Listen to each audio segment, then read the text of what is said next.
You have been handed a brochure for terror. What happens after you die? Explained. It has chapters like airports, arrival, customs, transit lounges, exit gates. It promises composure by itinerary. It flatters your dread with a concierge who speaks softly over minor key drones and tells you that if you memorize these steps, this mantra at minute 3, this visualization at minute 5, you will not be lost in the corridors between breaths. The corridors have names, the hallways glow, the signage is bilingual. Every fear becomes a map. Every map becomes a product. Every product promises that, unlike existence, there will be no surprises. This is not compassion.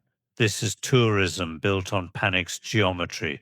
The fewer unknowns, the more controllable the night. Bardo becomes a theme park of solemn adjectives and cinematized tunnels. A text once read to the dying so that someone would stay in the room long enough to bear witness turns into a content vertical optimized for midnight clicks. You are told you are brave because you can imagine a tunnel. You are not asked to do the uncinematic work of being alive where the tunnel doesn't answer emails. Let's be indecently precise.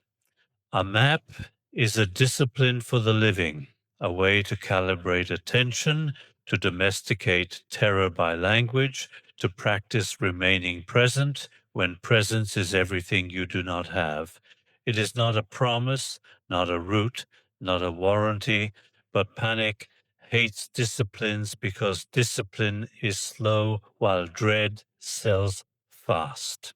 So our era smashes ritual into schema, schema into infographics, and infographics into merch. The tone is always gentle. The underlying claim is always obscene. Your dread can be domesticated by purchase. The seduction is ancient, the fantasy that meaning can be secured after we have failed to practice it before. Bardo tourism whispers that the hard part can be postponed. When the music swells and the monitors flatline, a voice will arrive that makes choices for you in a vocabulary prettier than your life. But choices in the mythic corridor are not different from choices in the kitchen. Panic wants eschatology because history, the dull arithmetic of repair, makes tyrants of our habits. Maps let you be the hero at last. History remembers who washed the bowls. The philosophy here is not against imagery. It is against fraudulence, against the posture that calls certainty love and rehearsed astonishment wisdom. If a doctrine promises to domesticate the unknown with detailed signage, it is not faith, it is decor. If an influencer promises tranquility through professional footage of the interim state, it is not lineage, it is set design. And if a buyer accepts the brochure because it is kinder than the honest sentence, "We do not know," the sale closes on a nervous system relieved of ambiguity and emptied of agency. A vow made in life was to stand, to remain, to recall, to return. Tourism likes moving sidewalks, vows have none. Tourism wants the picture where you look small beneath a golden arch of metaphysics. Vows prefer no pictures and witnesses with names. What scandalizes me is not commerce, it is category error, near death content that impersonates ritual, ritual that impersonates cosmology, cosmology that impersonates guarantee. Dread is not a market failure to be solved by better UX. Dread is metaphysical weather that, if honest, refuses to be monetized. Stay, we will name the aesthetics that make panic look holy, the economics that make maps look merciful, and the metaphysics that turn "we don't know" into the only sentence that saves the living from becoming curators of their own apocalypse. Maps soothe because they are finite. Territory terrifies because it is inexhaustible. The sell is always to make the first masquerade as the second. In the Bardo marketplace, diagrams acquire moral gravity. Arrows between realms look like rail lines, deities become signage, intervals become timers, a cosmology that once trained attention to tolerate perceptual overwhelm is flattened into a commute. Do not miss your stop. Do not stare at the demons, their customer service. Keep your voucher handy. The voucher is a syllable. The syllable is a brand. Those who sell these diagrams call it clarity. But clarity is an ethical category before it is graphical. A clear teaching is one that reduces preventable harm among the living. A clear map is one that advertises itself as partial, contingent, local to a tradition and its ritual ecology. The moment clarity hardens into literal itinerary, it becomes idolatry in a new dialect, a worship of precision where ambiguity is the deity most in need of exile. Ambiguity is not the enemy.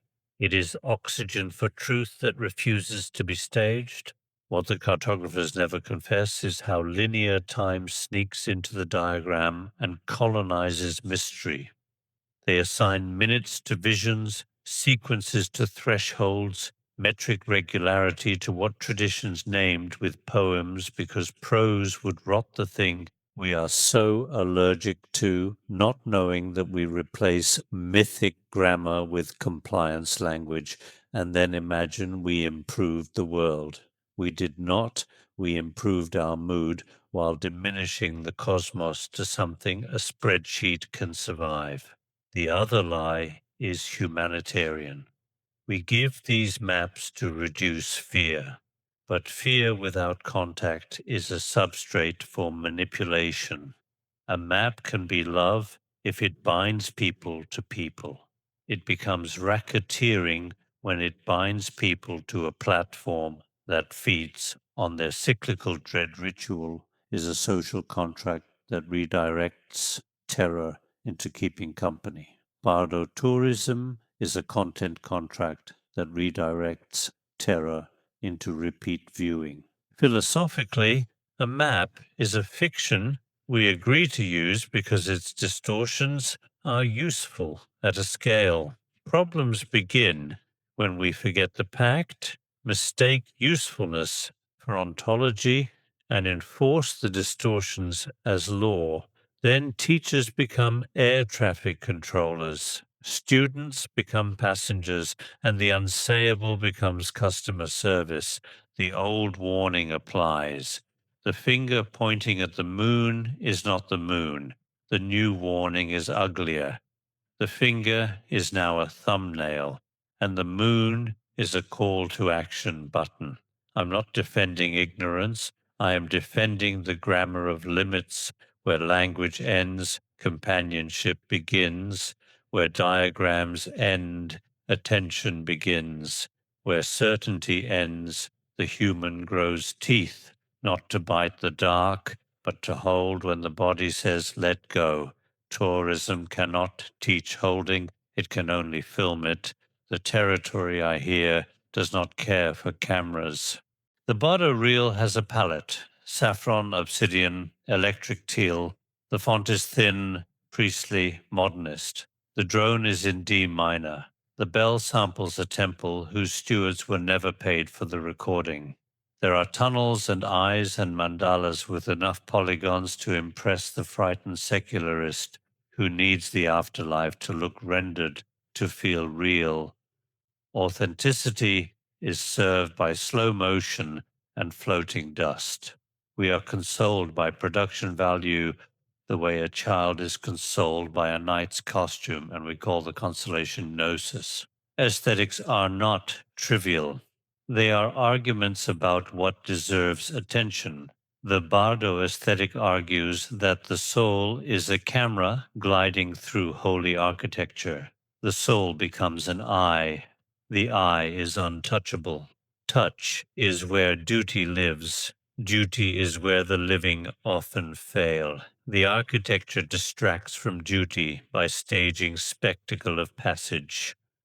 The dirty truth is that spectacle makes terror beautiful enough to purchase. That's the sale. Beauty as solvent, dissolving the edges where responsibility should scratch. Consider the import shop of symbols. Wrathful deities become horror flourishes, peaceful ones become spa logos, seed syllables become vector art, sky burial becomes B-roll.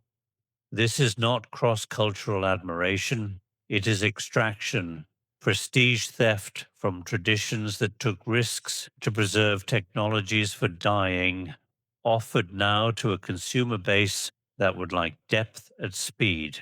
The theft is not only from Tibet or Nepal or Bhutan, it is from gravity, from the unpretty truth that the threshold is not a VR tunnel, but a rupture in the room where someone's name is being spoken for the last time. Cinematized Bardo needs villains to feel brave. The bureaucrat priest, the closed monastery, the gatekeeper lineage that won't let you download a PDF that used to require vows. And yes, guardians fail. Yes, lineages hoard. But the cinematic critique completes the monetizable circle. Throw holy mood, add anti-gatekeeping posture, sell open source Afterlife with better lighting. The image that was supposed to break you open becomes an alibi not to be broken at all, only immersed. There is an ethics of representation we will not escape. Can you profit from staging what someone else risks in their own funeral rooms? Can you stream a threshold that, if it means anything, means the end of streaming? Can you aestheticize the inarticulate shock of fresh grief without becoming pornographer of the unspeakable? If you answer yes softly enough, the real will trend and a truth will shrink. That the most beautiful images of the threshold were made without cameras, by people saying names in voices that crack. You may keep your palette, but if your palette replaces presence, you are not a mystic, you are an art director for despair. Platforms do not need intention to commit metaphysical violence. They require only coupling to arousal. Death content couples exquisitely. Engagement curves spike on the words after, beyond, proof, near, tunnel, light. A cottage industry learns the shapes of grief that click: parental loss, unsolved last words, coincidences with violins. The loop tightens: uncertainty, arrow, binge arrow, parasocial solace, arrow, merchandise. The merchandise returns you to uncertainty with a richer vocabulary and poorer sleep. In this chain, authority is manufactured by cadence, the voice that never hesitates, the glossary that suggests access, the hands that make shapes in air like traffic cops. Of the numinous, you are not taught, you are managed. Management feels like mercy because disaster management is our modern religion, but the managed never learn to govern, to convene, decide, bind themselves to constraints. Panic supply chains avoid governance like oxygen avoids flame. Governance breaks the loop by replacing awe with process. The Bardo business survives by burning process and capturing awe at scale. The other node in the chain is testimonial. I saw, I left, I heard. Stories are human. The theft is industrial scale. A platform that cannot handle contradictions turns testimony into unanimity. Everyone's corridor looks the same. Everyone's light is architecturally correct. Every landscape confirms the brochure. Divergence is bad for retention. Nuance is bad for thumbnails. What was once collective story keeping, law that lives because it admits exceptions, becomes IP that must be consistent for the product to sell. The soul gets a style guide. Money here is not dirty. The dirt is opacity. Who gets paid when a corridor trends? Which monastery's chant was sampled? Which family's mourning becomes your background loop? What percent funds actual ritual labor, the human cost of keeping oral technologies alive in place instead of platform fees and cameras? Bardo tourism loves to mention lineage until the invoice arrives. Then lineage becomes inconvenient, and the teacher is demoted to an inspiration slide while the platform keeps the receipts.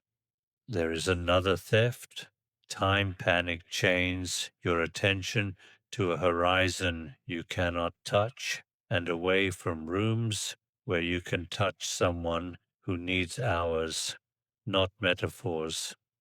The more hours you spend in corridors made of pixels, the fewer minutes you give to kitchens made of noise. The chain is not evil, it is efficient. It will tabulate your ore and deliver you the next dose. You will call it learning. Your life will call it leaving. The philosophical charge is severe. Any cosmology that consumes the time needed for solidarity among the living is a bad cosmology, even if its imagery is true. A true map misused is a bad map. A false map, confessed as fiction, may still serve as poetry. But a false map sold as shatterproof guidance is not a map. It is a trap with gilded exits. The trap prefers you as a viewer. The world prefers you as a neighbor. To speak of the in-between is to risk authority inflation.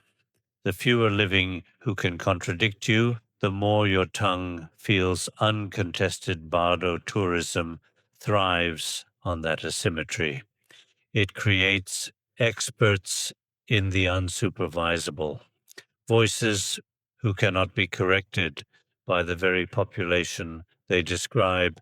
The departed agree, says the real, and the audience nods because the departed cannot comment, and the bereaved are too gentle to contest a professional calm. Traditions answered this danger with chains that bite, vows, councils, rival schools, ritual jurisdictions, economies that penalized charlatans by withdrawing bodies from their rooms.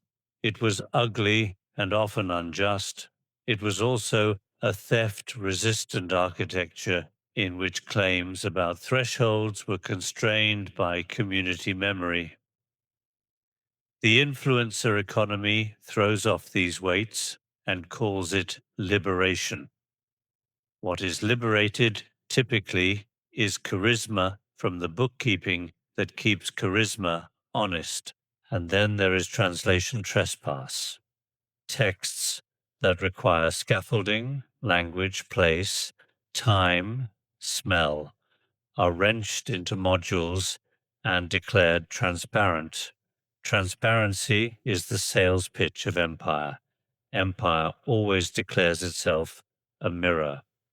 The mirror erases mess, conflict, the way a doctrine ages as bodies die, keeping it alive.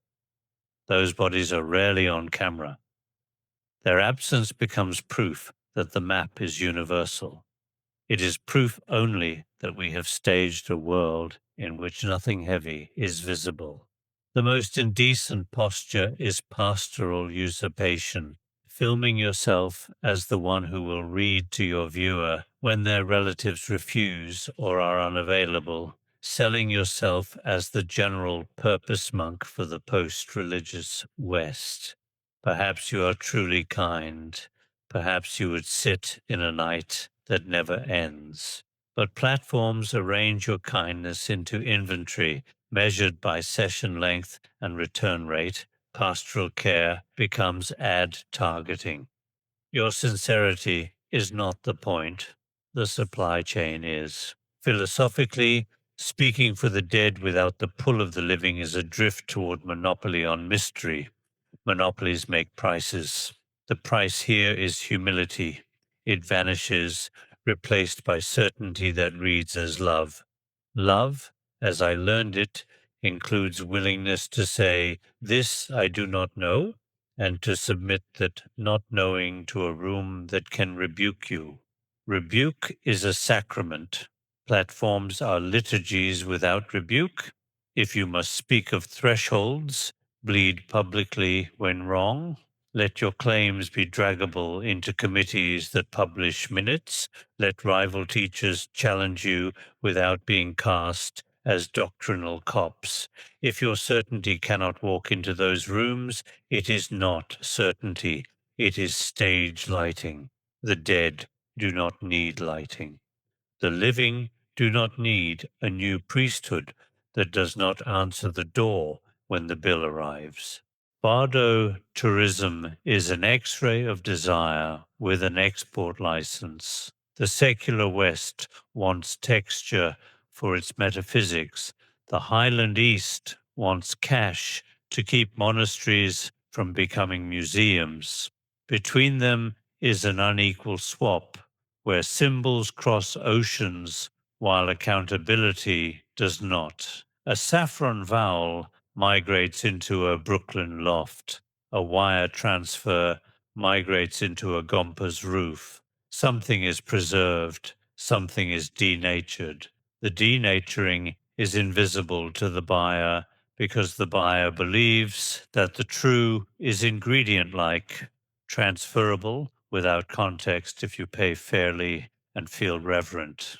But true things are ecologies, nested in smells, laws, rituals, kinships, politics. Extract the cosmology, leave the village, and you discover that the cosmology keeps working only as imagery. Imagery is not useless. It is anesthetic at best, and anesthetic becomes drug when doses repeat without the pressure of community that asks, "Who are you now that you claim to have seen?" Images do not interrogate, villages do. Villages are expensive, inconvenient, slow. Tourism makes experience cheap, portable, instant. The line between pilgrimage and purchase is measured in inconvenience accepted. Reverse the flow. The East wants hardware, cameras, platforms, global attention. It learns to market its thresholds to pay for solar and rice. One temptation is to over-translate, to behave as if thresholds were content to be optimized rather than rooms to be protected from optimization.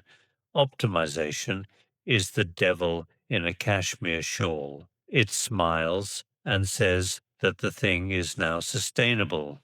What it sustains is the platform. The ritual becomes a demonstration with admirable time to value. What the philosophically immature West wants is a tame sublime, the sensation of depth without being altered by depth's demands. What the philosophically immature East wants is applause without exile, the revenue of spectacle without the backlash of betraying an ancestor. Bardo tourism promises both until a scandal blooms.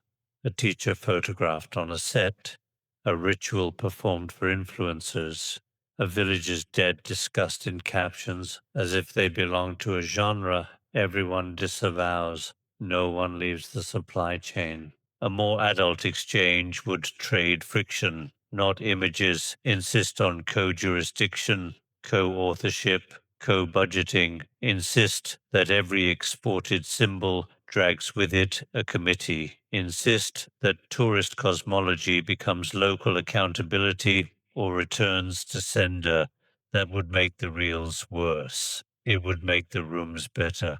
But reels are where identity is minted now. Rooms are where identity is spent. Guess which economy we prefer. In the end, desire wants symbols that leave us attractive to ourselves.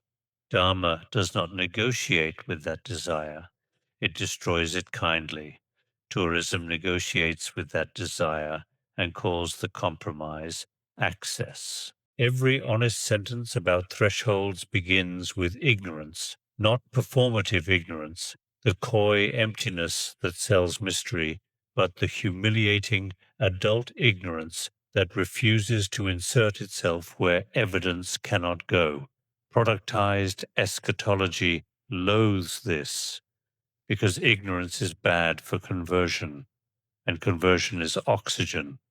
So it replaces ignorance with plausibility theater.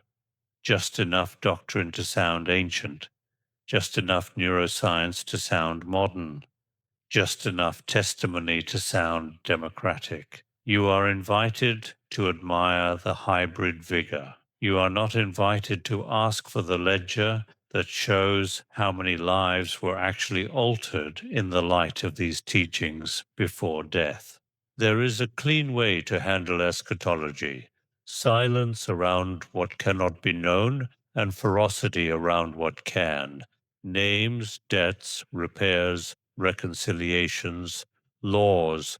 Productized Bardo inverts it.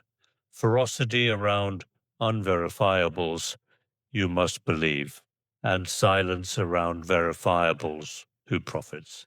The inversion works because unverifiables are safe to argue. There are no plaintiffs. Verifiables are dangerous. They locate harm. Tourism favors debates that cannot be resolved and shuns the ones that must be. The ethical principle here is dull and therefore holy. Do not sell what you cannot return. Cosmology is non-returnable. Ritual instruction offered inside a web of obligations is returnable. If it breaks someone, the web pulls tight. Amends flow. Exclusions happen. Platforms have no such teeth.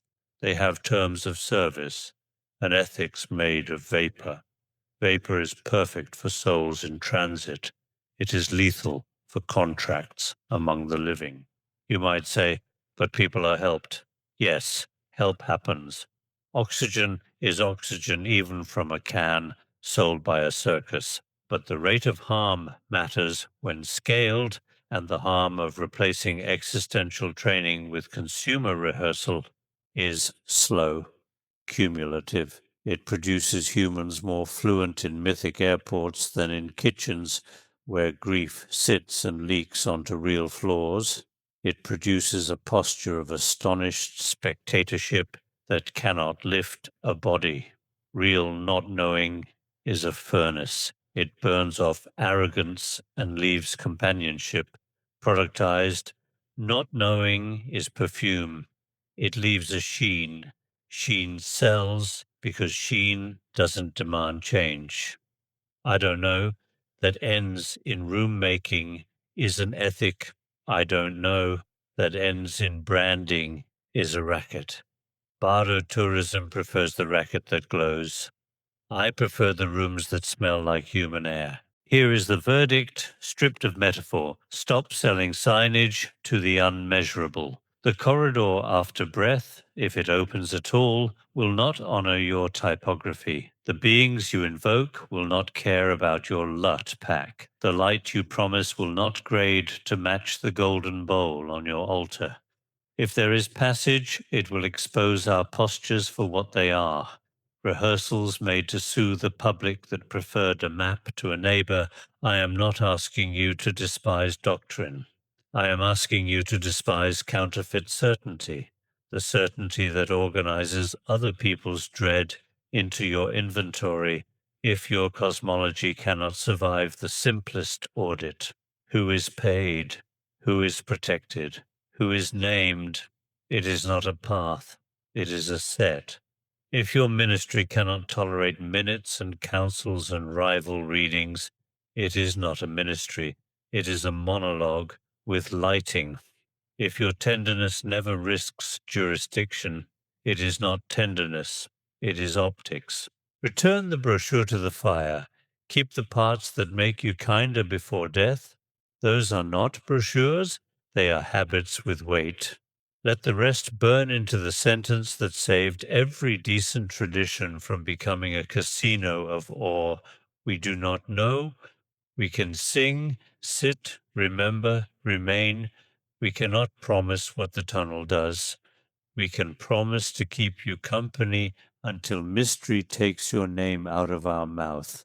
To the tourist in me who loved corridors because kitchens were too hard, leave the headset.